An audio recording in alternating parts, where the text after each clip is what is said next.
Good evening, live from New York. No audience, no moderators, no journalism. What you have just witnessed, if you watch the first Biden-Trump debate on CNN, which it marketed as the CNN presidential debate, what you have seen is a debate with three participants: Joe Biden versus the tag team of Donald Trump and CNN.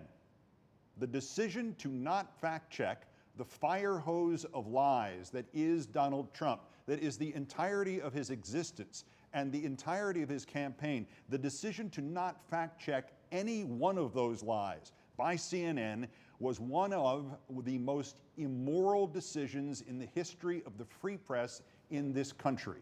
Literally, I am suggesting that at some point tonight, CNN should, it will not, go off the air in shame, fire everybody, seal off the buildings, make sure everybody's out, and burn the goddamn place to the ground. There was nothing in that entire coverage of that debate that suggested for a moment that the truth mattered to CNN. They answered none of Trump's lies, even the one promise that was made, that if Trump talked about the 2020 election and questioned the outcome, there would be pushback from Dana Bash and Jake Tapper, did not come to pass. CNN had set the bar for itself about here. It didn't even make to the top of the table. As I warned in Wednesday's Countdown podcast, it was imperative that there be some fashion of fact-checking.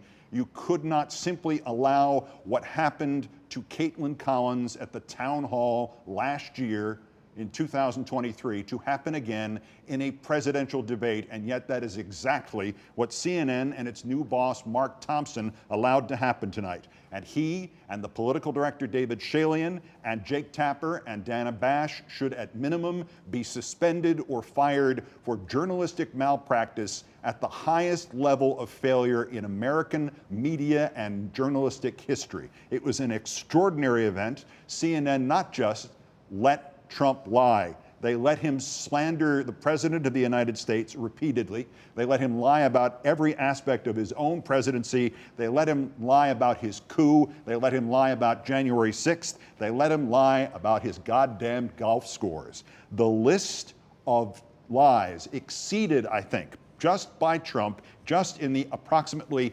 45 minutes he would have been on camera in this first debate, exceeded the lies that he told against the Caitlin Collins pushback in 2023 in the town hall CNN broadcast live to great criticism. That broadcast looks like it deserves a Pulitzer, an Emmy, 2 Oscars, and a Grammy Award compared to this in terms of the journalistic quality that was done by Caitlin Collins, who simply tried to say the truth and tried to push back. Jake Tapper and Dana Bash sat there and read their questions off cards and did not do follow-ups and did not question Trump in the slightest, and they let him lie. If Trump is reelected and this country goes fascist as Trump intends it to do, part of the responsibility is, as of this night, on the heads of CNN, Jake Tapper and Dana Bash. It was an appalling performance, and as I'm speaking to you here, I'm someone who was not only once the moderator, in effect, the host or facilitator, to use the CNN term tonight, of a Democratic presidential primary debate in Chicago in 2007. So I have some idea of the preparation for these events. This wasn't some sort of accident that they didn't push back. This wasn't some sort of random occurrence in the heat of the on-air broadcast, as I will stumble over a word, or as Joe Biden would stumble over a word tonight, or as Donald Trump stumbled over about 500 words tonight. These were not accidents. We prepared for this primary debate in 2007 in Chicago with, I believe, 7 Democratic candidates, including President Obama, future President Biden, the Secretary of State at the time, Hillary Clinton, and 5 other candidates. I believe the total was 8. We had them all, and we began to prepare the questions writing them out, memorizing them, deciding who should get which question. We started to do that a week beforehand. There were 25 people involved in selecting what would be asked of the candidates in that format. In this format, an actual presidential debate, the first of only 2 scheduled in the entirety of this campaign, the earliest in the history of this country, in the most important election we have faced, certainly since the 1864 election in the middle of the Civil War. They planned this out. The decision was made by CNN, no fact checks. And if there are no facts, Donald Trump will win every time because he is a goddamned liar. I took notes as we went through of the Trump lies, and I don't think this is 1/3 of what was said. He lied about COVID and the entire history of COVID under his misleadership, and CNN said nothing. He lied about everybody wanting Roe v. Wade overturned and the decisions about abortion sent back to the states, and CNN said nothing. He lied that the founding fathers somehow would have opposed Roe v. Wade or would have demanded that it be decided by the states or by the Supreme Court the way the Supreme Court overturned it at his direction. He lied about that, and CNN said nothing. He lied about post-birth abortion. Let's again remind everybody what post-birth abortion actually means. Trump suggested that people in this country, doctors and mothers of newborn children, due to incomplete abortions, that the mothers of the children and the doctors and other officials there murdered living infants who had just been born. There was no fact check. According to CNN, that's true. Jobs to illegal immigrants. Trump lied about that, and CNN said nothing. Biden to destroy Social Security. Trump lied about that, and CNN said nothing. Trump at one point said he would not say something about the border guards' endorsement, and then he said it by saying he wouldn't say it. He lied about that. He lied about terrorists coming across the border, and CNN said nothing. He lied about many American citizens being left in Afghanistan, and CNN said nothing. He lied about how he was congratulated by Europe and NATO by demanding more money, and CNN said nothing about that. He lied about the ocean protecting us against a European war, which was last postulated, I believe, by Woodrow Wilson in 1916. And CNN said nothing about that lie. He lied about getting NATO to pay, and CNN said nothing. He lied about offering troops to Nancy Pelosi, and CNN said nothing. He lied about how some unknown, unidentified they asked him to speak on January 6th, when the entirety of the January 6th public event was his idea and his scheme and his attempted coup. CNN could have at that point simply said, one of those idiot anchors, Jake Tapper or Dana Bash, should have said at that point, at minimum, to possibly save this debacle from going any further, could have just said, Mr. Trump, who's the they who asked you to speak? Just to follow him up once with a follow-up question to ask what it was he was saying, because these were a series of lies that went unquestioned. And Trump's villainy and Trump's role as the greatest criminal in American history is one thing, but tonight he has an accomplice. It's called CNN. Pelosi, he said, acknowledged that she asked for the troops. Trump lied about that. CNN said nothing about it. The January 6th evidence being destroyed. Trump lied about that. CNN said nothing about that. He lied about Charlottesville. CNN said nothing about that. He lied about Biden somehow making up the Charlottesville story about good people on both sides. CNN didn't say anything about that. He lied that he didn't call the dead soldiers losers and suckers. He made up a number of people who said it was not true, and CNN didn't call him on that. He lied that Biden caused the inflation after COVID, and CNN didn't say anything about that. He lied that Biden had called blacks super predators, and despite an understandable dropped jaw from the President of the United States when that happened, CNN didn't say anything about that Trump lie. He lied about his environmental numbers, how he had the best environmental numbers ever. Presumably he's talking about environmental numbers based on what the polluters liked. I'm sure he got those right, but in terms of environmental numbers, that was another lie CNN said nothing about. He lied about migrants taking jobs of minorities, blacks and Hispanics in this country. CNN said nothing about that. He lied about Biden getting money from China and called him a Manchurian candidate, and CNN said nothing about that. He lied about Biden paying for hostages, and CNN said nothing about that. In point of fact, off the top of my head, I know what that was. That was the United States of America unfreezing frozen Iranian assets as part of a deal to get people back from that country. He lied about the country failing. He lied about acing a cognitive test. That's probably the 1,000th time he's lied about that. The cognitive test, by the way, is the screening one to determine whether or not they need to put you in a straitjacket when you come in. And of course, Trump needs to be in a straitjacket, and CNN said nothing about that lie. He lied about winning at golf. He lied about the golf tournaments. He lied about not being a supporter and inducer of political violence. Someone there should have said, had anybody thought about stochastic terrorism? Did anybody at CNN suggest that perhaps that should be said? No. Trump lied, and CNN said nothing in response. He lied about the police ushering in the coup members, his stochastic terrorists, on January 6th. He lied about accepting the election results, and then later came back and explained how he was lying about accepting the election results this November, and CNN said nothing about that. He lied about why he had been indicted and who was responsible for being indicted. The answer, of course, to that was he was responsible for him being indicted by committing crimes. And CNN said nothing about that. He lied about, again, the United States being a failing nation. He lied about fraud in the 2020 election. As I mentioned earlier, CNN had promised that of all the lies Trump could say, that would be the one they would not let him get away with, and Dana Bash and Jake Tapper let him get away with it.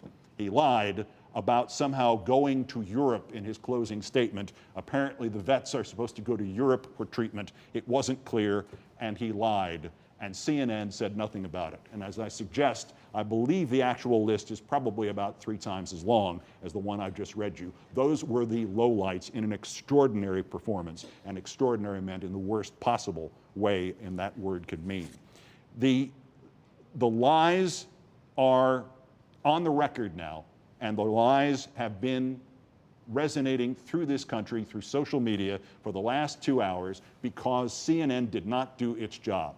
I'm telling you this from personal experience. It's not an easy thing to sit there and try to run a television show while you are asking 2 presidential candidates or 8 presidential candidates questions that are vital to the future and the security and the safety of this nation. It's not an easy task. It is not as difficult as those 2 idiots made it look tonight. And you can, in fact, make a few moral judgments, and judgments that are responsible to the American people, and judgments that are responsible to your oaths that you take internally in your own soul about what you're going to do if you get the big anchor job, Dana Bash, or if you get the big anchor job, Jake Tapper. If you go, Jake Tapper, from being a guy who once went out with Monica Lewinsky as the greatest and most famous thing in your resume to being the anchor or co-anchor of a presidential debate.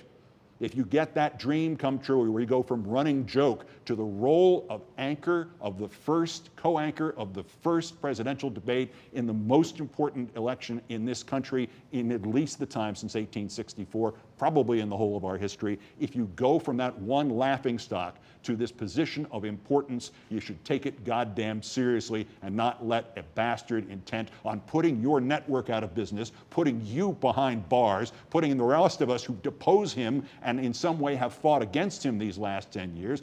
Donald Trump wants Jake Tapper in jail, or at least unemployed, or at least in his employ, servicing him as he turns the media of this nation into a bunch of nodding head dolls agreeing with him as fascism comes to the United States of America. And Jake Tapper and Dana Bash and the new CNN chief, Robinson, were too stupid to know, are too stupid to know, that they were out there slitting their own throats and building their own gallows tonight. I want to give one piece of news that ordinarily would have been the lead story, and it may be the lead story going from this first debate. If debate is the right term, this is closer to another live town hall than anything else it might have been described as. Joe Biden, according to several sources, it was first reported by NBC News, quoting 2 unnamed sources, and then by the Associated Press, Joe Biden went through this debate despite the fact that he was diagnosed, if diagnosis is not too strong a term with it, with a cold before this event. So that when he came out sounding as hoarse as he did and sounding rehearsed and looking kind of blank at the beginning, and he did not really get started, no one will question that, he did not get started for the first 20 or 30 minutes of this. He did leave a bad impression. There's no getting around that. But there is a mitigating factor that he had a cold, and as silly as that sounds, oh, he's going to blame it on having a cold. Let us remember that in 1960, it was absolutely the case that John F. Kennedy, who was a little-known senator from Massachusetts, was elevated to basically equality with the sitting Vice President of the United States, Richard Nixon, in the debates, the first debate, when Nixon, who had, I believe it was not pneumonia, it was a staph infection. He'd been hospitalized. He looked gray as anything. They didn't make him up very well, and he came on television, and he looked like death warmed over without the warmed over part, and he faced Kennedy, robust, glowing, tanned, apparently on several medications, as it later turned out, for his various diseases we did not know about, if you talk about jacked up. But Kennedy came out of nowhere and was given, at the end of that debate, essentially equal status thereafter with Richard Nixon in the 1960 campaign, because Richard Nixon had been hospitalized and looked bad on camera. So the idea that Joe Biden had a cold as a bad excuse, it rings kind of hollow. It can be the sort of thing that changes American history, especially if you combine that with the network doing the debate, violating every principle of journalism. And I'd add, if you want to go a little bit further than this, one of the great metaphors for failure, for decisive, career-ending failure in the history of this country, in the history of the world for the last 200-odd years, is Napoleon losing at Waterloo. It's been in everything from long movies to too long movies to ABBA songs. Waterloo. Napoleon apparently had a gastrointestinal attack on the morning of Waterloo. We can't discount this. The idea that Joe Biden had a cold, tested negative for COVID, by the way. He had the test, unlike the debate in 2020 when Trump went on stage with an active COVID infection, told no one, and exposed Biden to it. The COVID test was taken by President Biden, and he tested negative and proceeded with the debate. History will judge whether or not that was a good decision or a bad one, but it was an honest one, and it had consequences that Joe Biden will have to deal with, as the rest of us will, for the rest of this campaign. I did want to start to review some of the things that were said and use some of the clips that we have gotten for you that I think exemplify what we saw both from the CNN failures and the unstopping, ceaseless sophistry, and sophistry were the highlights, the legitimate parts, the relatively honest parts of Donald Trump's performance, and then talk about what they mean and what the reaction would be. And remember that you and I, who have been living and breathing this for a year, 2 years, 10 years, we have one viewpoint of this. Consider how many of the 110, perhaps, million people who watched this just now in some form were seeing these two men for the first time in the context of even beginning to think about who they're going to vote for, and what the impact would be, not just of Joe Biden halting at the start and coughing at the start and being rehearsed at the start and having a cold, but what the effect would be of seeing Donald Trump for the first time doing what he did tonight. And one of the things that perhaps will resonate for those who are still watching by that point was Trump threatening Joe Biden, calling him a potential convicted felon, and saying that he was the innocent one, and that if he became president again, yes, all of our worst fears are in fact accurate. He will try to prosecute Biden. Telling the Ukrainian people that we're going to want $1 billion or you change the prosecutor, otherwise you're not getting $1 billion. If I ever said that, that's quid pro quo. That we're not going to do anything. We're not going to give you $1 billion unless you change your prosecutor having to do with the son. This man is a criminal. This man, you're lucky. You're lucky. I did nothing wrong. We'd have a system that was rigged and disgusting. I did nothing wrong. Thank you, President Trump. President Biden, you have said, I'm coming right to you, sir. You want to respond? Go ahead. I'll give you a minute to respond. The idea that I did anything wrong relative to what you're talking about is outrageous. It's simply a lie, number one. Number two, the idea that you have a right to seek retribution against any American just because you're president is wrong. It's simply wrong. No president's ever spoken like that before. The idea that I did anything wrong relative to what you're talking about is outrageous. It's simply a lie, number one. Number two, the idea that you have a right to seek retribution against any American just because you're president is wrong. It's simply wrong. No president's ever spoken like that before. No president in our history has spoken like that before. Number three, the crimes that you are still charged with, and think of all the civil penalties you have. How many billions of dollars do you owe in civil penalties for molesting a woman in public, for doing a whole range of things, of having sex with a porn star, on the night while your wife was pregnant. I mean, what are you talking about? You have the morals of an alley cat. Give you a minute, sir. I didn't have sex with a porn star. Former President of the United States says, I didn't have sex with a porn star. Maybe they can make that into his epitaph. Donald Trump succeeded in what Donald Trump does best, bullshit people into their doom. He succeeded throughout the night. There is no getting around that.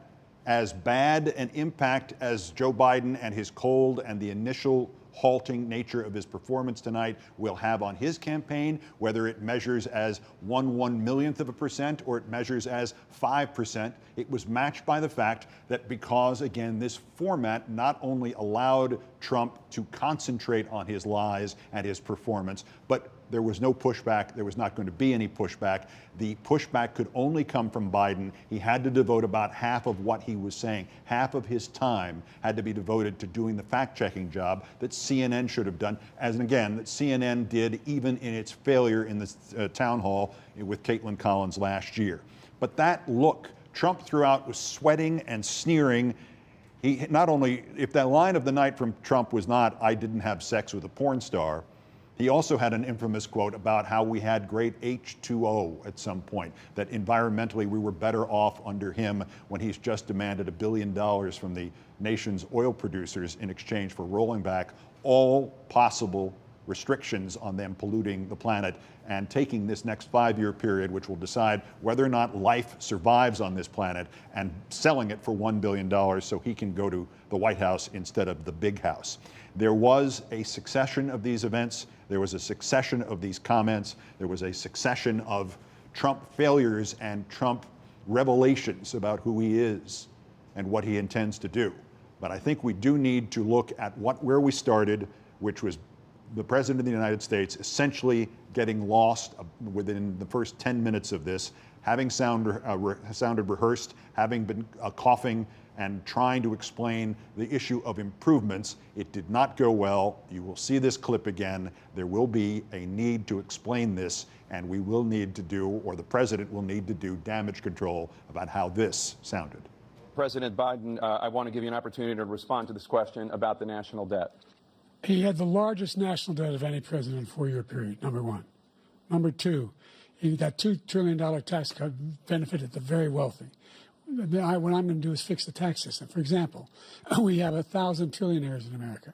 And what's happening? They're in a situation where they, in fact, pay 8.2% in taxes. If they just paid 24%, 25%, either one of those numbers, they'd raise $500 billion, I should say, in a 10-year period.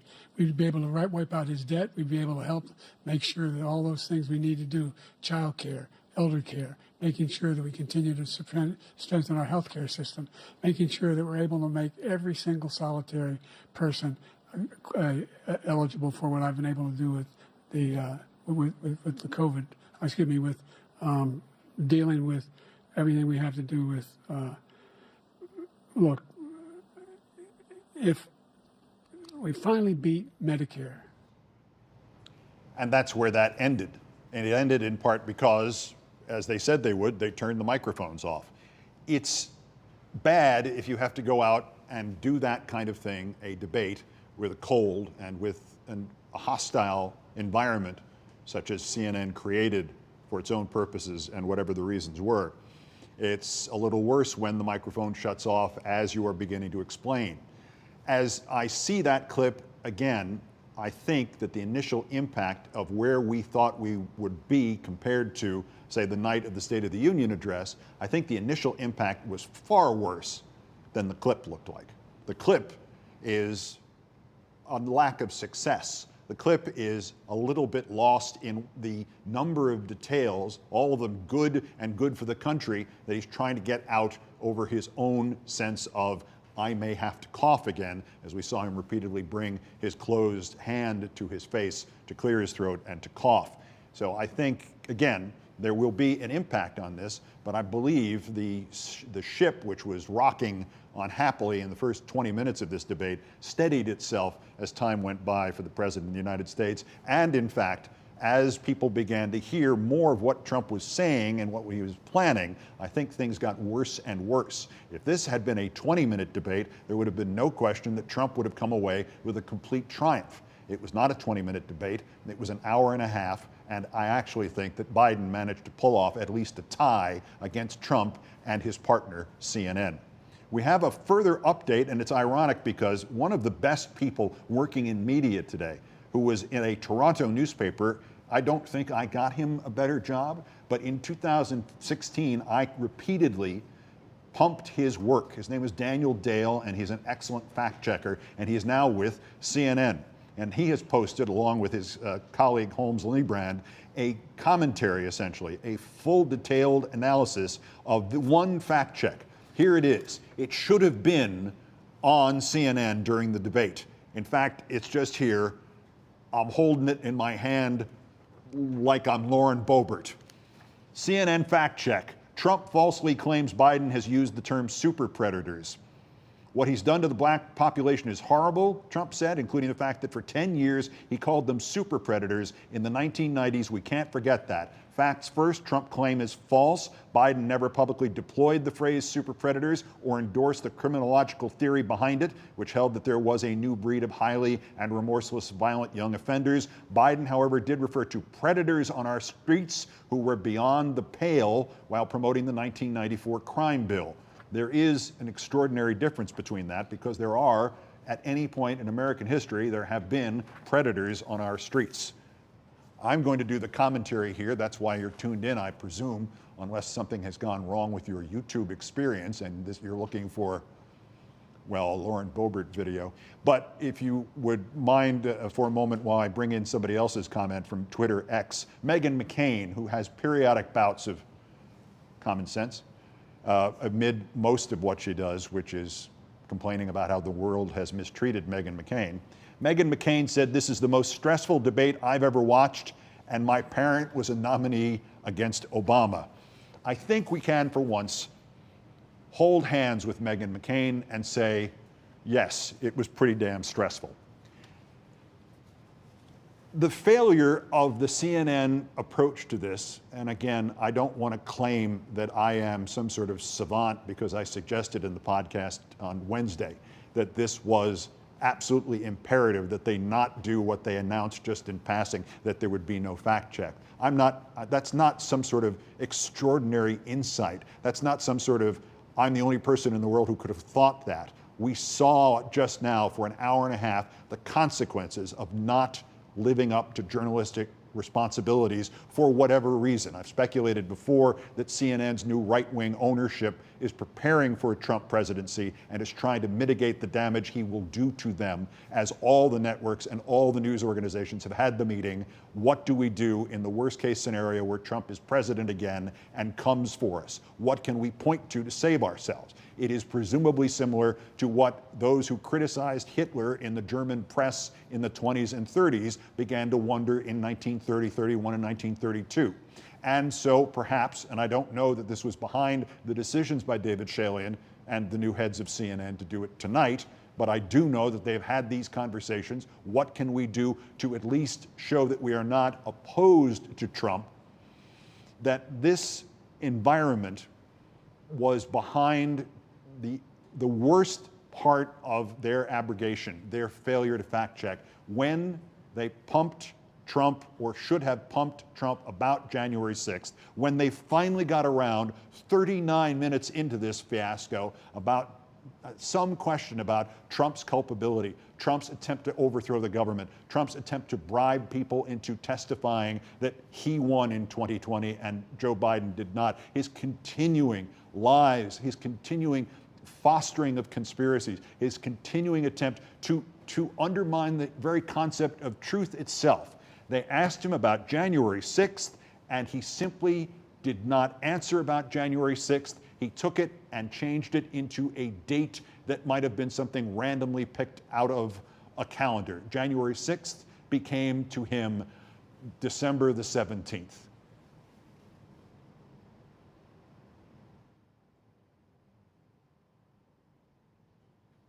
I was recently in France for D-Day, and I spoke all about those heroes that died. I went to the World War II cemetery, World War I cemetery he refused to go to. He was standing with his 4-star general, and he told me, he said, I don't want to go in there because they're a bunch of losers and suckers. My son was not a loser, was not a sucker. You're the sucker. You're the loser. President Trump? First of all, that was a made-up quote, suckers and losers. They made it up. It was in a third-rate magazine that's failing, like many of these magazines. He made that up. He put it in commercials. We've notified him. We had 19 people that said I didn't say it. And think of this. Who would say I'm at a cemetery or I'm talking about our veterans? Because nobody's taken better care. I'm so glad this came up, and he brought it up. There's nobody that's taken better care of our soldiers than I have. To think that I would, in front of generals and others, say suckers and losers. We have 19 people that said it was never said by me. It was made up by him, just like Russia was made up, just like the 51 intelligence agents are made up, just like the new thing with the 16 economists are talking. It's the same thing. 51 intelligence agents said that the laptop was Russia disinformation. It wasn't. That came from his son, Hunter. It wasn't Russia disinformation. He made up the suckers and losers, so he should apologize to me right now. 4-star general standing to your side who was on your staff who said you said it, period. That's number one. And number two, the idea that I have to apologize to you for anything along the line. We've done more for veterans than any president has in American history. That was not the clip I intended to show you there, and that was entirely my fault. I arranged these clips, and I got me out of order. They were in the correct order. However, this did emphasize a point that I made earlier, that Trump brought to the table and was allowed to continue to use it throughout the 90 minutes by CNN. Perhaps the maximum of his sophistry with the minimum insanity, until he started to get cooking and began to accuse, as I said, Joe Biden of being a criminal and promising or threatening to prosecute him. And again, the terms were coined by Brian Beutler, the great political writer, who called it Trumpnesia, in which the events of 2020 and 2019 and 18 and 17 are turned into some sort of rosy glow because that's what Trump is selling. He also used several other terms, which perhaps we'll skip here, but asked about January 6th, Trump simply applied sophistry. There was no January 6th. It was just a random date. It didn't happen. I wasn't home. The suit didn't come back from the cleaners. There was no answer to the question, and CNN never followed up. Let's turn to the issue of democracy. Former President Trump, I want to ask you about January 6, 2021. After you rallied your supporters that day, some of them stormed the Capitol to stop the constitutionally mandated counting of electoral votes. As president, you swore an oath to, quote, preserve, protect, and defend, unquote, the Constitution. What do you say to voters who believe that you violated that oath through your actions and inaction on January 6th and worry that you'll do it again? Well, I don't think too many believe that. And let me tell you about January 6th. On January 6th, we had a great border. Nobody coming through, very few. On January 6th, we were energy independent. On January 6th, we had the lowest taxes ever. We had the lowest regulations ever. On January 6th, we were respected all over the world. All over the world, we were respected. And then he comes in, and we're now laughed at. We're like a bunch of stupid people. What happened to the United States' reputation under this man's leadership is horrible, including weaponization, which I'm sure at some point you'll be talking about, where he goes after his political opponent because he can't beat him fair and square. And CNN never went back to it. You could put that on as the epitaph for American journalism, and particularly about CNN.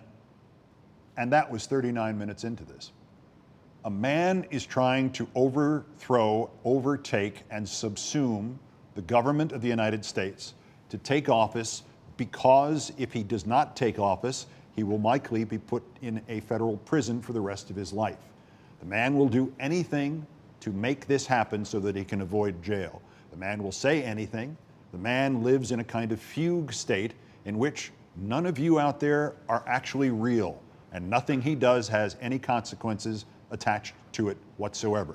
And CNN said, sure, we'll play by your rules. We won't follow it up. we ask about January 6th, and the next thing you start talking about the borders. January 6th was the equivalent of Donald Trump committing 9/11 all over again on this country, or at least attempting to. And CNN waited until the debate was nearly half over to even approach it. And once having approached it, got away from it as quickly as possible without demanding any kind of answer from Donald Trump. I keep going back to this because even now, an hour and 45 minutes after the debate, or excuse me, 2 hours and 15 minutes after the debate started, I cannot believe that CNN actually went through with the idea that there would be no fact checking.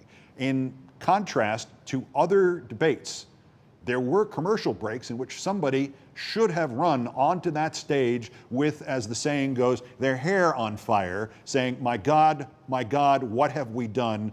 You need to start fact checking him. You need to stop promulgating his lies. We need to stop helping Donald Trump take over the government of the United States and turn it into another failed Trump property, and the rest of us become his contractors or his slaves, one, who don't get paid, and two, who meet the fate of all slaves. There is another segment here that was repeated without any pushback from CNN.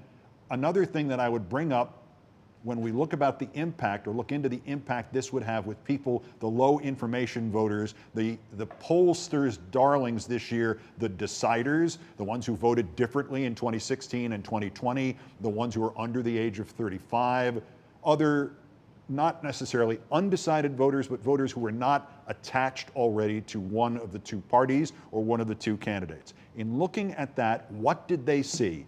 This is what they saw from Donald Trump talking about Joe Biden in apocalyptic terms. And obviously, we wish that this had been phrased in as strong language with as strong a voice by the president. It was not to any great degree. He did hit it on a couple of occasions, but Trump said this, and again, no one in a position of responsibility pushed back. If he wins this election, our country doesn't have a chance, not even a chance, of coming out of this rut. We probably won't have a country left anymore. That's how bad it is. He is the worst in history by far. Thank you, President Trump. President Biden? We're the most admired country in the world. We're the United States of America. There's nothing beyond our capacity. We have the finest military in the history of the world, the finest in the history of the world. No one thinks we're weak. No one wants to screw around with us. Nobody. Two competing visions, and CNN again did not ask any further questions about the vision in which the world is ending and only Trump can save it, and Trump has no other motive than wanting to help all of us. He's Joseph Stalin. If he's not Hitler, he's Joseph Stalin, only he has to get elected, and then he'll be Joseph Stalin. And Jake Tapper, you helped. Dana Bash, an unfortunate and extraordinarily ungifted individual, you helped. Honest to God, it would have been better if Katie Tur had been the moderator of this debate.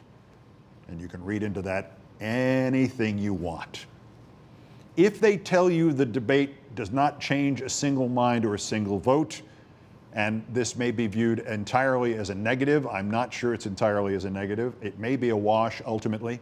Morning Consult did research on this, which I quoted yesterday, but the actual numbers are actually pretty relevant right now.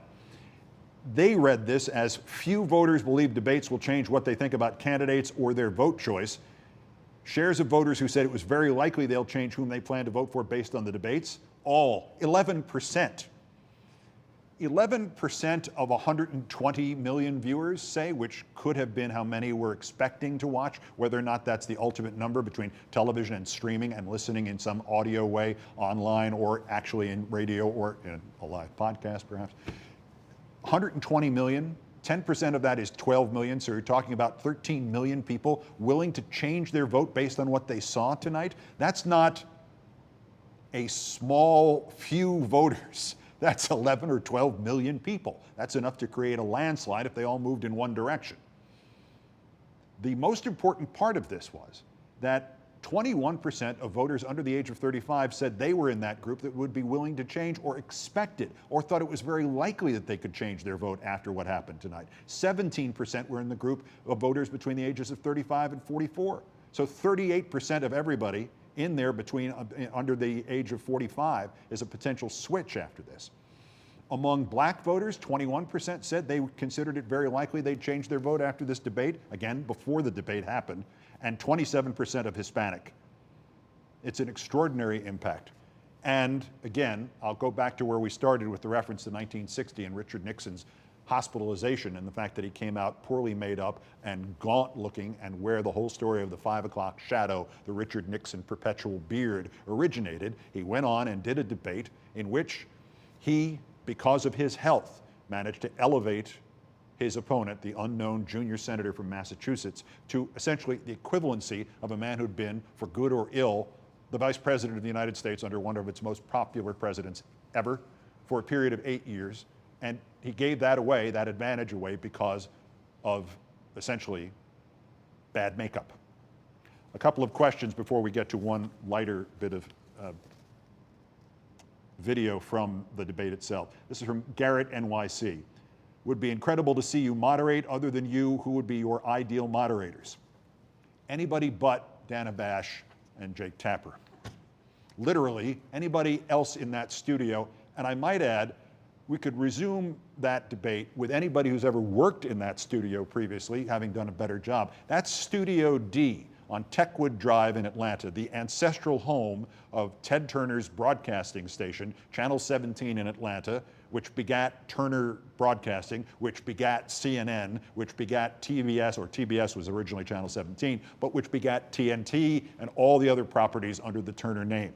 I used that studio in 1982 when I was with CNN Sports in my first job, and in 2013 I anchored the baseball coverage for the postseason in that very studio. It's the size of 3 airplane hangars, and anybody who's ever worked there, including myself, Gary Sheffield, and Pedro Martinez, would have been better moderators. The other thing, in the 1970s and 80s, those studios were used for professional wrestling. Not just professional wrestling, but the Georgia Wrestling Federation, or whatever it was called, local professional wrestling. They put bleachers in that thing, and they had the wrestlers come in, and sometimes you could hear them being slammed against the walls, through the walls that adjoined the CNN newsroom. And any one of those wrestlers would have been better as moderators for this debate. Cornell Waters, why didn't he bring up Project 2025? An important question, and one I was going to raise later.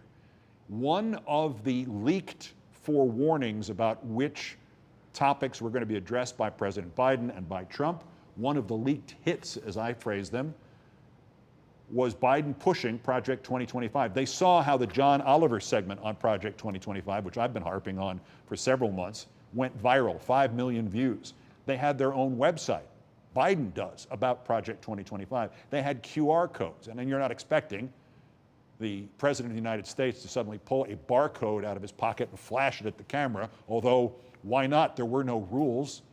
CNN should have let him get away with that. They let Trump say that January 6th was about the border, and that Nancy Pelosi acknowledged that she wouldn't have troops that Trump didn't send. I don't know why this didn't come up. I imagine we're perhaps looking at a question of Joe Biden's advisors and the president himself deciding that in the hours before this debate, presumably as his cold and his hoarseness increased, that there would have been some need to drop a few of the packages along the way. Don't burden him with additional details like hitting Project 2025. There are, however, a lot of things that can, I believe, be done between now and November 5th.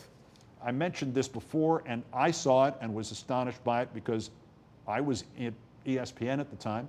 I was politically aware. I knew what was going on in the world, and I had no memory of this whatsoever. To give you an idea of where we stand in terms of the polls relative to the actual election, there are 2 elections that were cited by the great journalist, the Hall of Famer from The Atlantic and other publications, Jim Fallows, who put these out, I think, earlier today. In 1992, and I'll read what he put out, the New York Times version of this, in a 3-way general election matchup, Ross Perot has moved to a clear lead over both President Bush and Governor Bill Clinton in the latest Gallup poll. In a telephone poll of 815 registered voters nationwide conducted June 4th to June 8th, this is 1992, this is not fiction, this actually happened, this is actually in the New York Times, there's a screenshot. Mr. Perot was supported by 39%, Bush by 31, Clinton by 25. The margin of error was 4 percentage points.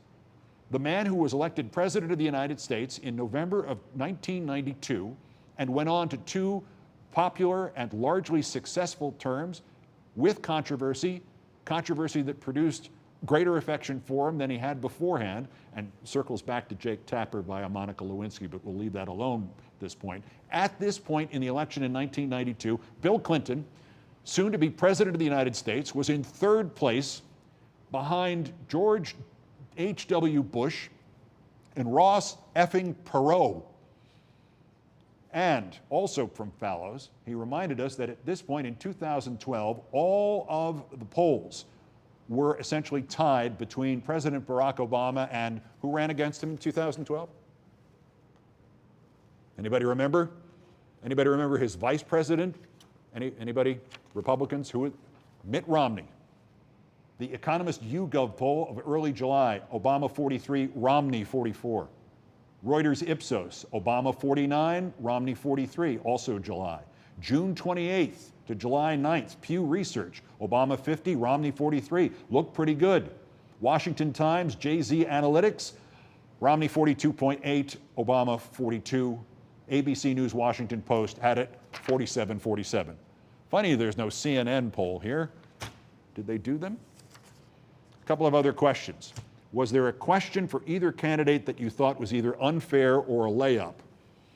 I do think that in assessing the questions and how the candidates were expected to answer them, there was a slight imbalance here because it was believed by the moderators and by CNN going into this that President Biden would have to give substantive answers that included truth. On the other hand, Donald Trump was able to say whatever came out of his ass, and Bash and Tapper let him. I feel like they both missed the mark, Newish writes to us, appealing to younger and diverse voters. How should the candidates rethink their strategies? This is an extraordinarily important point. I hit it before slightly on the issue of what happens when people who are not exposed to this see a debate for the first time, and we saw the large numbers where a fifth or more of those minority group voters are willing to change their votes at this point. They are very soft, and that is much more of a danger for Trump and the Trump campaign than it is for the president, because so much support had shifted in the last few months towards Trump out of an understandable sense of frustration. I don't know how this will play in those communities. I'm not of those communities, and I think it would be pretentious of me to say this is what they will say in the black community or the Hispanic community. I'm not Donald Trump. I'm not going to lie to you about what other groups that I am not a part of will respond to. But at some point when the president was asked about the disappointment in those communities over inflation, over jobs records, over other issues of American life, Joe Biden said they should be disappointed. And here's what we're going to try to do to fix it. There is at least, I would think, in ordinary circumstances, in some sort of generic group that has just been felt itself wronged and has been cited, recognized, seen on national television, I would think that a president of the United States saying, you're right, we haven't done enough, is such an extraordinary answer, especially in our times, especially with that monster standing across from him, a man who does nothing but lie. Here is someone who is assuming responsibility and saying we should do better. I think more of that from Joe Biden perhaps will provide a greater outcome for him and for the people that are in question here, the people who need that help in those Hispanic and black communities. Who is hosting the second debate? Marchandra 4 asks. If it happens, of course, Trump may just choose to stop while he's ahead. That is presuming he is still ahead, because that's September 10th, which is, as I suggested before, based on Bill Clinton's poll numbers from 1992 and Barack Obama's poll numbers from 2012. September 10th on ABC is several lifetimes from now. All right, we had one more clip that I wanted to make sure we got in, then I have a few other thoughts before we close this off towards the bottom of the hour. It is an extraordinary thing to contemplate how Donald Trump must see the rest of us and the world. I often think of those very popular in the 80s and 90s RoboCop-style movies in which some sort of robot armed with artificial intelligence, if you'd like to worry about something else tonight, one of those robots is seen reading what he's looking at. And he gets a huge computer printout on the side that identifies that as a dog and that as the President of the United States. And you see it in an on-camera display inside the robot's mind. I tend to think of Trump in those terms. I've suggested it recently. I think this is finally the correct description of what's going on where he is. He's in a fugue state. I had the misfortune to have somebody very close to me actually go into a fugue state in which that person did not know and did not care that they had decided to take off all their clothes and go from one side of Manhattan to another in a Uber at 2 o'clock in the morning with no fear and no worry whatsoever. That was a fugue state. That is that period of time in which you don't worry about what's going to happen because you have made this potentially fatal mistake, as this person did. Happily, by accident, there was no harm to the person or to me. But I wonder about what is going on other than the mouse in the wheel getting stuck there at some point when Trump is asked a question and comes back by boasting about how he did on, again, a cognitive test given to you to determine whether or not you need a straitjacket, and then segues into how well he plays freaking golf. But I took 2 cognitive tests. I took physical exams every year. And, you know, we knock on wood wherever we may have wood, that I'm in very good health. I just won 2 club championships, not even senior, 2 regular club championships. To do that, you have to be quite smart, and you have to be able to hit the ball a long way. And I do it. He doesn't do it. He can't hit a ball 50 yards. He challenged me to a golf match. He can't hit a ball 50 yards. I think I'm in very good shape. I feel that I'm as in good a shape as I was 25, 30 years ago. Actually, I'm probably a little bit lighter, but I'm in as good a shape as I was years ago. I feel very good. I feel the same. You can see he is 6'5" and only 223 pounds, or 235 pounds. Well, you said 6'4", 200. Well, anyway, that's what you're. Anyway, just take a look at what he says he is, and take a look at what he is. You got him at the end. He did get him at the end. A couple of more questions, and this is a great one via YouTube from.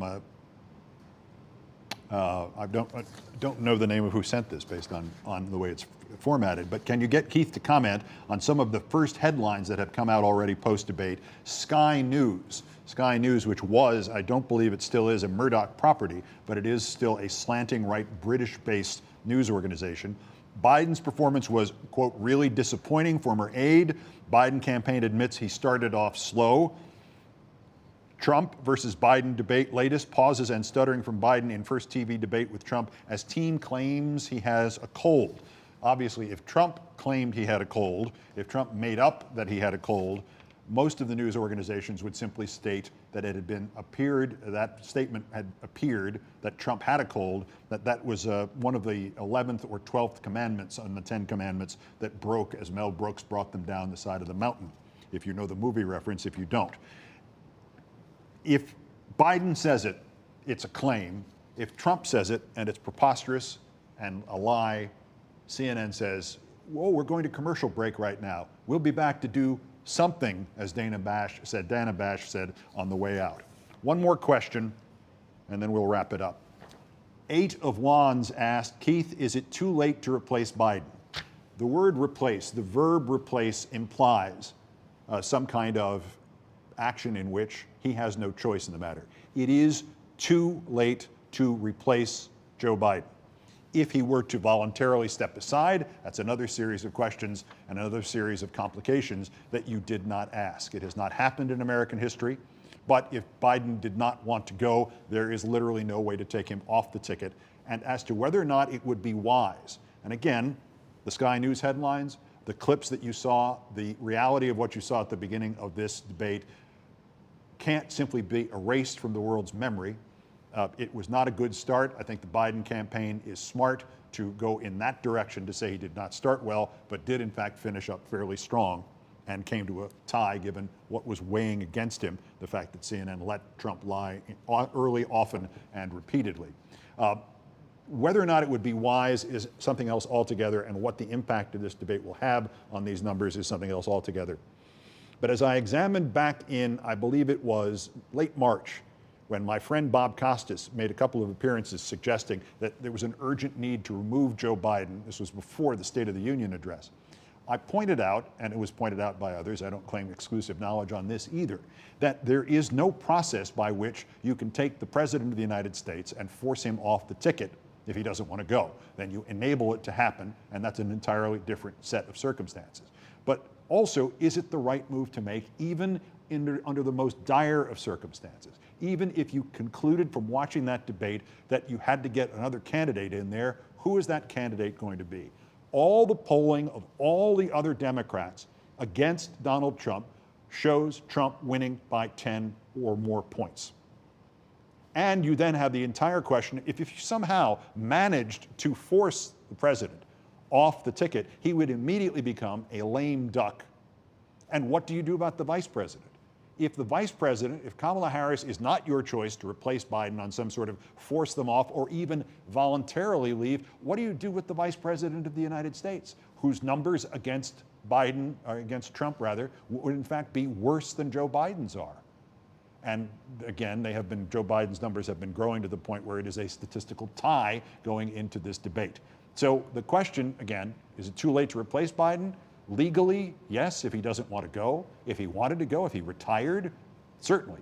But even this question needs to be raised in your mind, in my mind, and in the president's mind, and in everyone connected with Democratic leadership tonight. Is it, even under the most dire of circumstances, an adroit move because of all of the other components, all the polling, which can be, as I suggested before, based on where Bill Clinton was in 1992. The polling is not only fungible and flexible, but it can completely mislead you as to what's going to happen.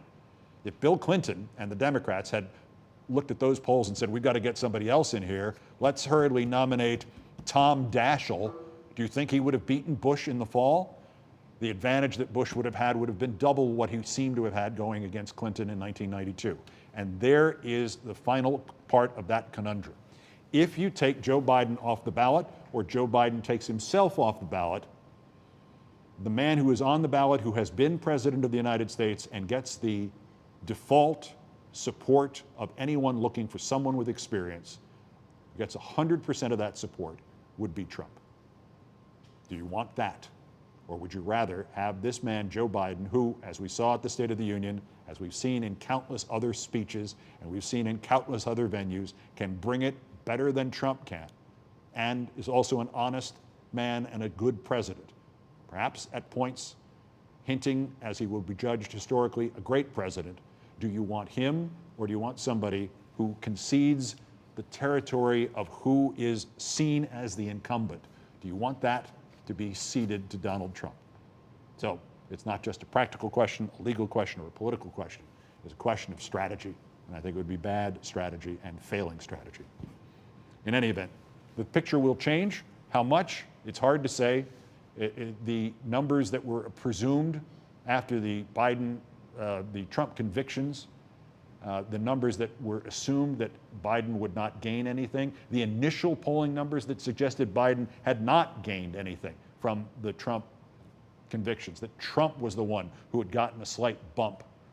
Those poll numbers turned out to be inaccurate. The surge by which Joe Biden has tied or pulled ahead and come close, the swing in the swing states in which he moved ahead in 2 and got 50% closer in the other 4 key 6 swing states. That all happened as a result of the convictions of Donald Trump. It took a while. It went well. We'll see what happens at the end of this.